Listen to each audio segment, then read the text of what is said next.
окупанти збирають ще. Nous devons aider le continent to africain. live with us the European dream. Good friend of Taiwan. Europe 1, bonjour. Votre revue de presse internationale. Nous sommes d'abord en Italie. Bonjour Antonino Gallofaro. Bonjour. De quoi parlent les journaux italiens ce matin ? Du naufrage de Cutro, ce drame qui a coûté la vie à plus de 70 migrants en Calabre il y a plus d'une semaine.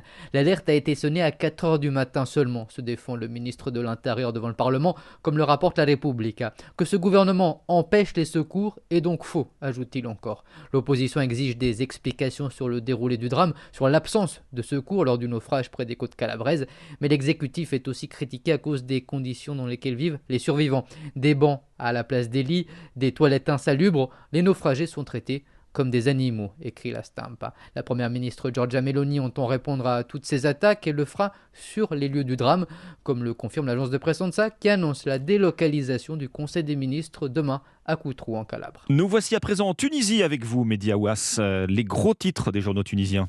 L'actualité ici en Tunisie, depuis quelques jours, on ne parle que des dérives autoritaires et du discours du président Kais Saied, jugé raciste et répressif.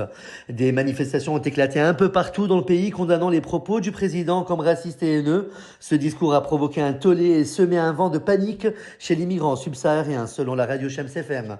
On m'a jeté hors de mon logement il y a 2 jours, on a frappé mes amis, ici nous dormons à même le sol, on ne peut pas se laver, raconte Natacha, jeune femme de 27 ans originaire du Sierra Leone, au journal électronique businessnews.tn. En plus des atteintes portées aux migrants subsahariens, une série d'arrestations de personnalités politiques, médiatiques et des affaires a lieu depuis le mois dernier. Nous sommes enfin en Canada avec vous, Alexandre Lepoutre. De quoi est-il question ce matin dans la presse canadienne ?